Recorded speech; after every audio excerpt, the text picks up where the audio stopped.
What else does Ron Burgundy talk about? Oh, he talks about how to get women with certain kinds of breath.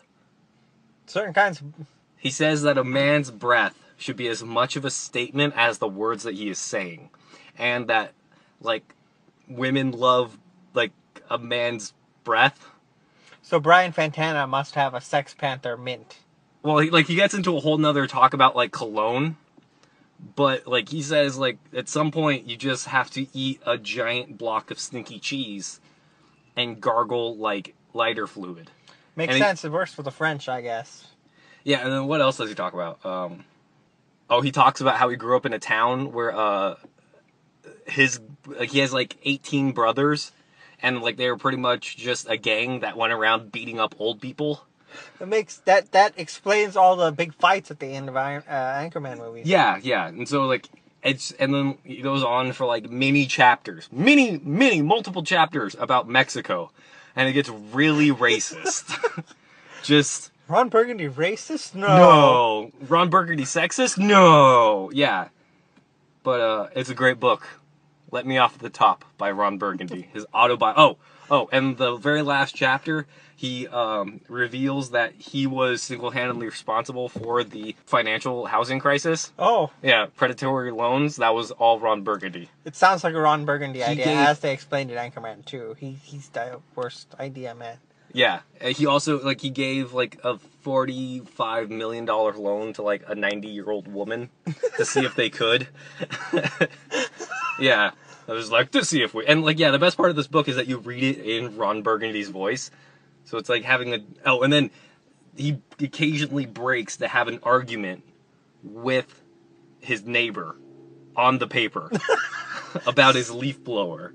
So his neighbor is in the book too? No, he mentions it. He's like, hang on, I just gotta put this down on paper because it's bothering me.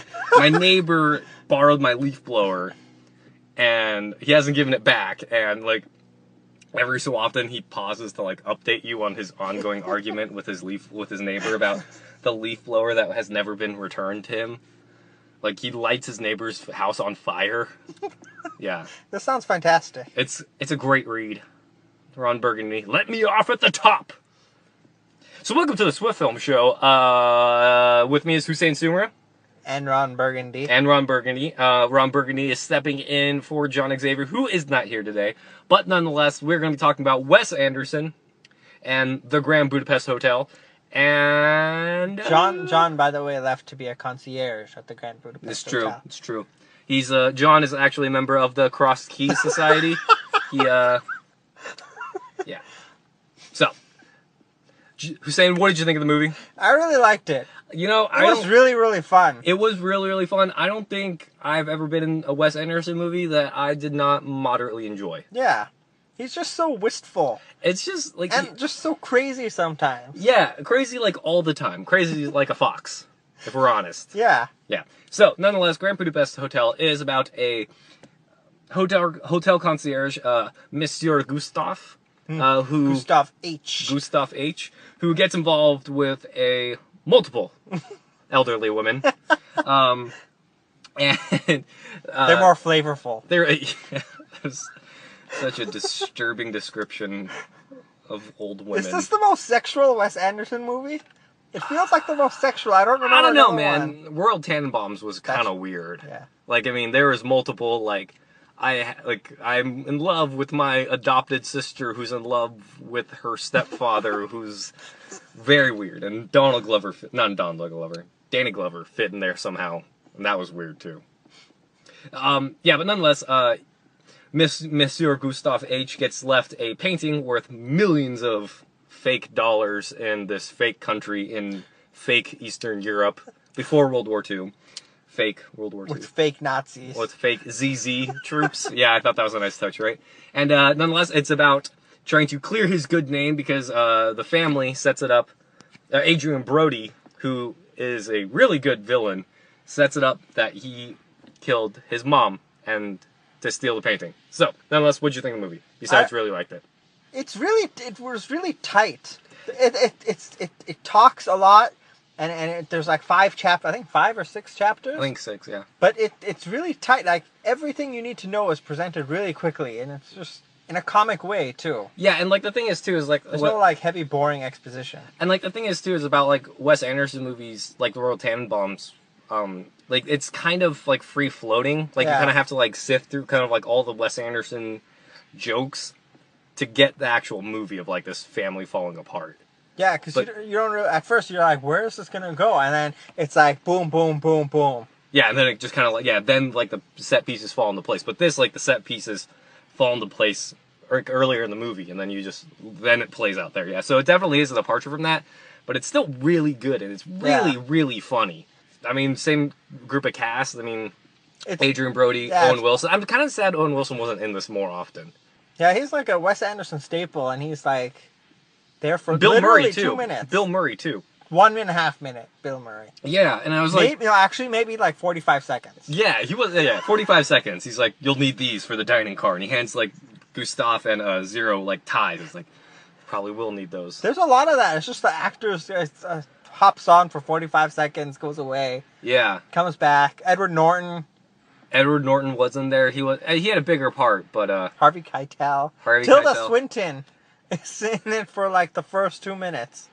She was the old lady. She was in heavy makeup. Was she? Yeah. Yeah, no, and so it is really good. I thought it was really also, you know who I am excited about being added to that cast is the guy from Jurassic Park. I'm blanking on his name. Jeff Goldblum. Yes, Jeff Goldblum's in this movie. I thought he played the lawyer really well, kind of like the nerdy lawyer who has to like sift through all of this like family drama that's unfolding, and then he gets knocked off by Willem Dafoe. God damn his cat. Yeah, he kills his cat, throws his cat out the window. Yeah, so nonetheless, Grand Budapest Hotel. If you like Wes Anderson movies, you go see this movie. It's really, really good. Frankly, it's kind of like the one bright spot in the movie world. It's easily the best movie so far this year. I don't know, man. Lego Movie was pretty good. Oh, I forgot. I keep forgetting about Lego Movie. Yeah. And I loved Lego Movie. Yeah, Lego Movie was really, really good. Yeah, you see that. Next movie, Wes Anderson. Nonetheless, let's talk about Wes Anderson's art style was like at the top of its game in Grand Budapest Hotel. Like, what did you like about it?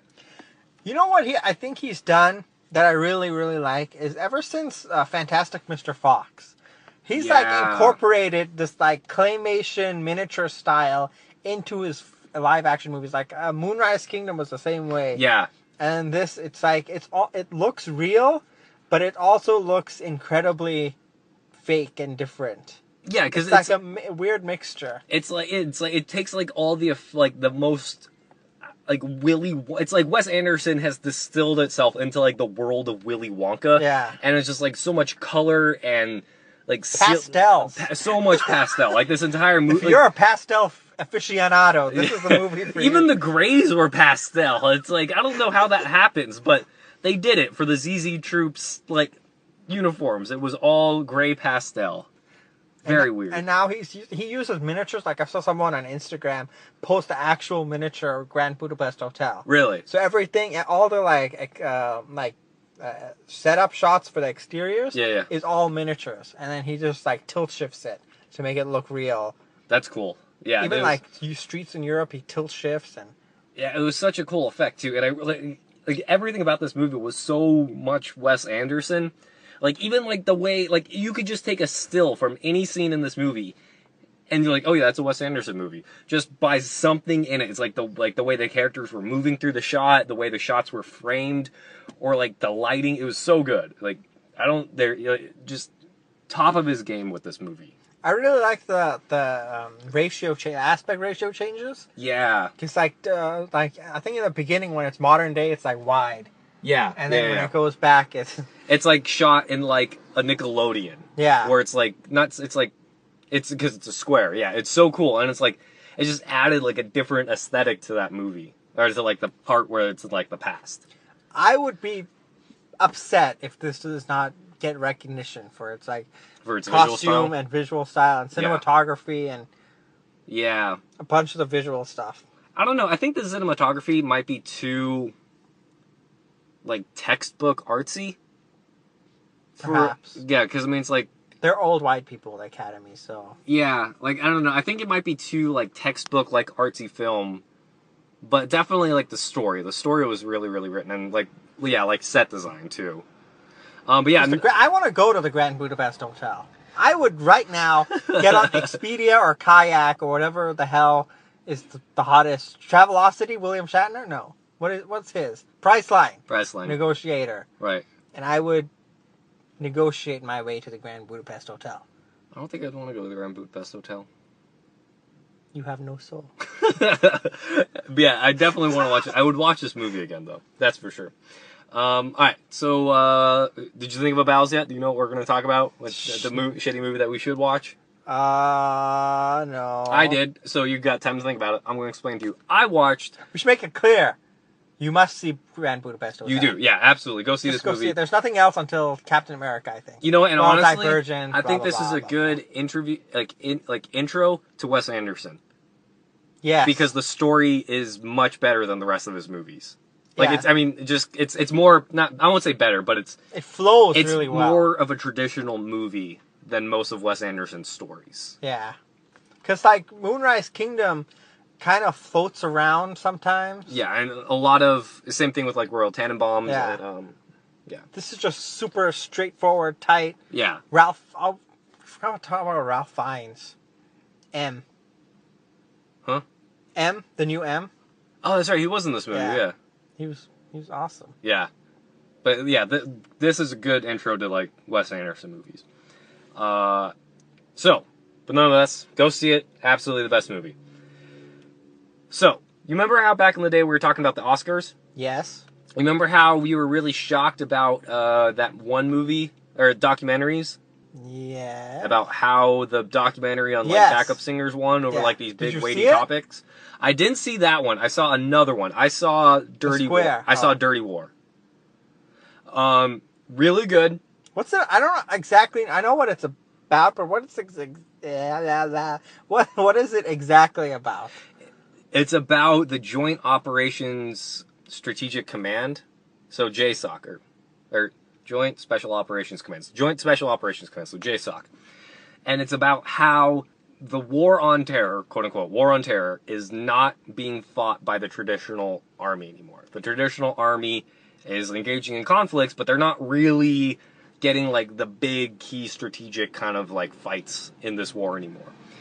Who are getting the big fights are like the Navy SEALs, like Army Rangers, Green Berets, Delta Force, like all of these like black ops sort of organizations that like the elite of the elite, the tier 1 operators, if you will, and how they're doing things that aren't technically legal in any sense of the word. So it's a dirty war. It's a dirty war. So it follows this journalist who I think is working for a national or some big, like, he's not working for the New York Times, but he's working in New York for a big international newspaper or magazine.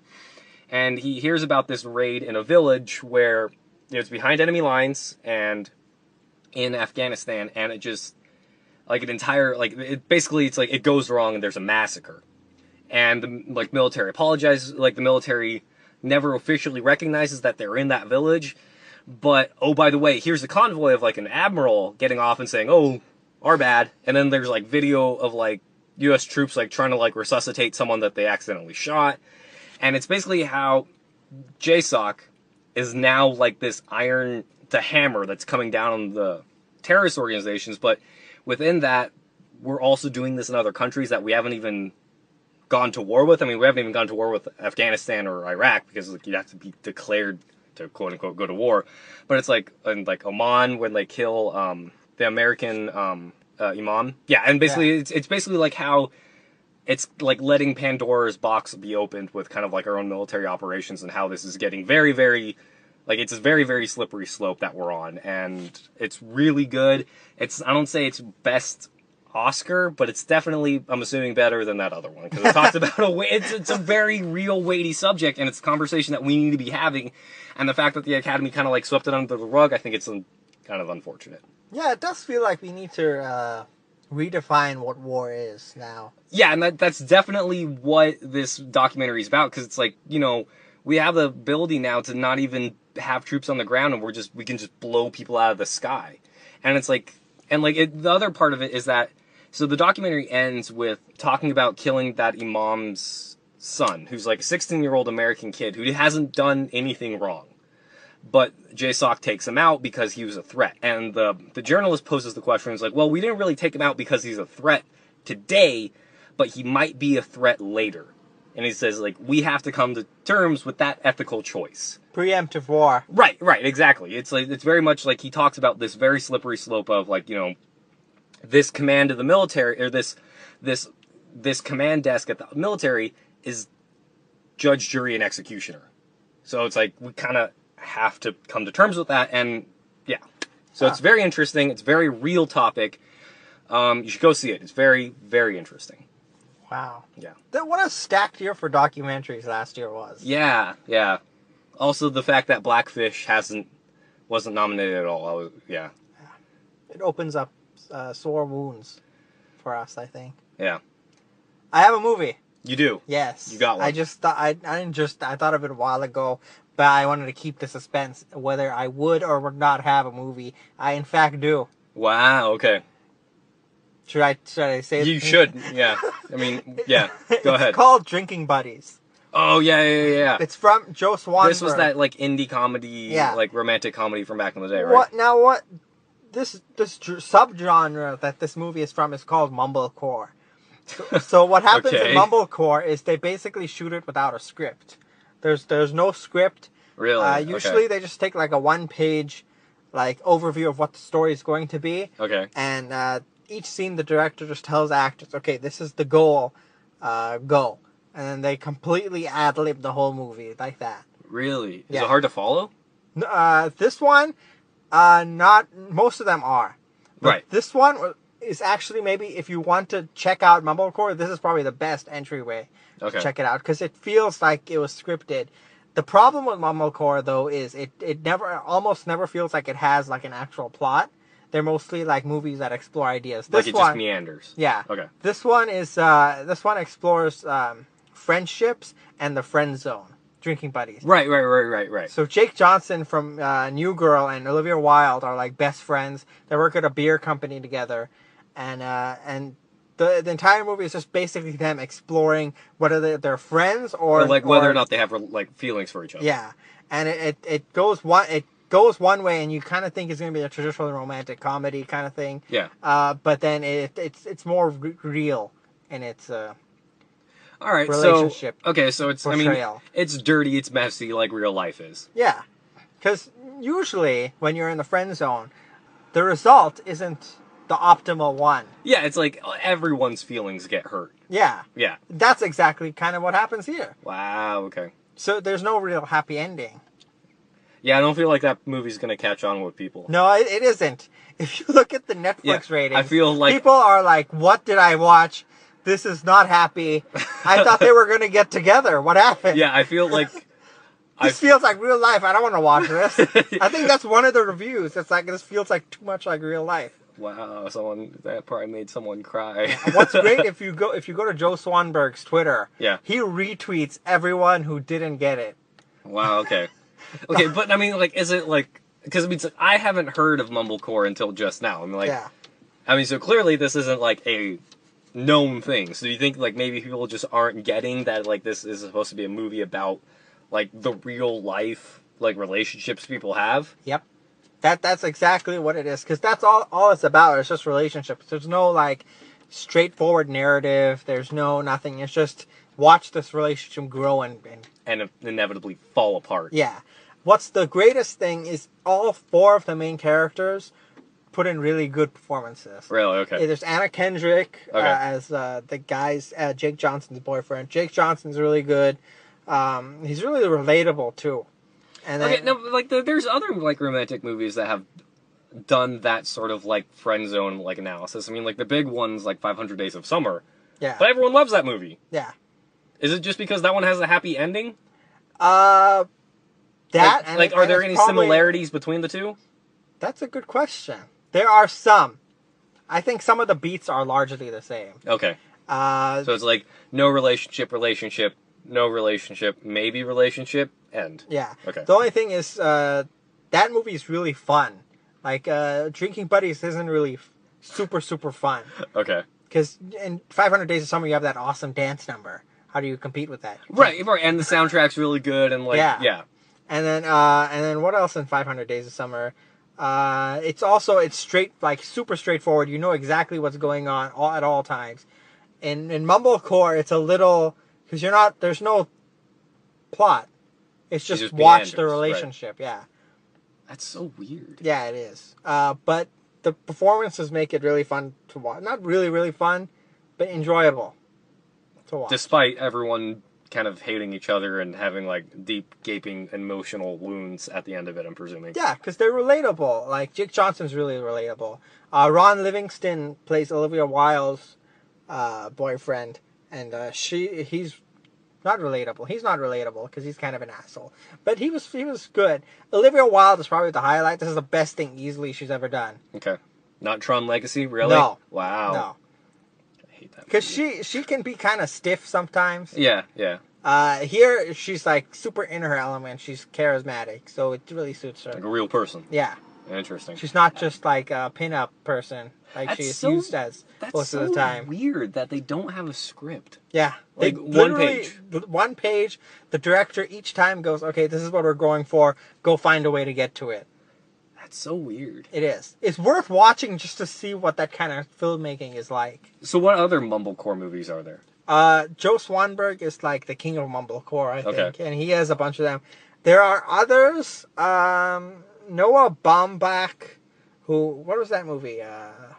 Francis Ha, he gets accused of being Mumblecore, but I don't think he is. Okay. But Mumblecore is, it's like a subgenre. You have to really go out to find it. You have to go find these movies. Okay. Joe Swanberg is probably the easiest way to get. Yeah, the fact that you can't even name another one besides, was it just Friend? What's it called?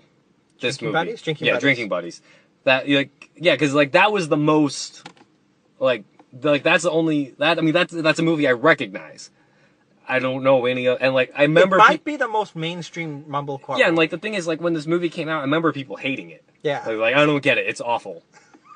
So that's really interesting. No script. All right. Nonetheless, Drinking Buddies. Go check it out. If you don't like it, oh well. But it's a new type of film. Not new.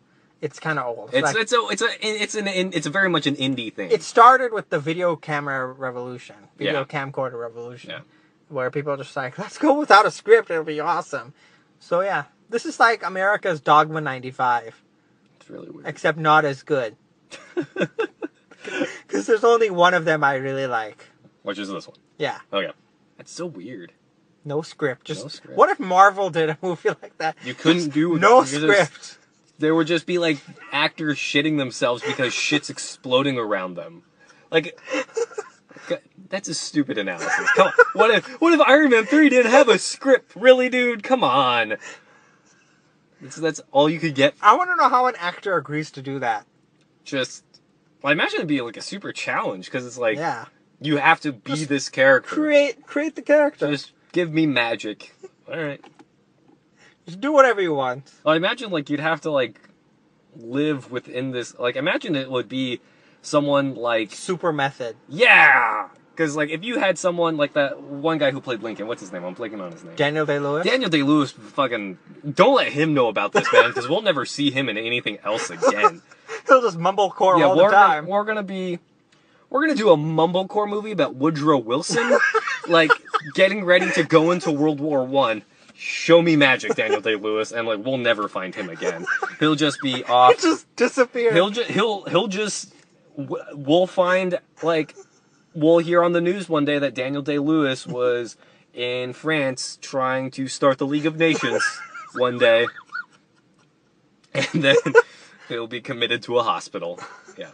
What are we watching next week? You're gone next week, aren't you? I am. Okay. All right. I think we're gonna see what, the Muppets movie, the new one. Yeah, probably that. Something else. Muppets movie and Divergent are the two big ones that week.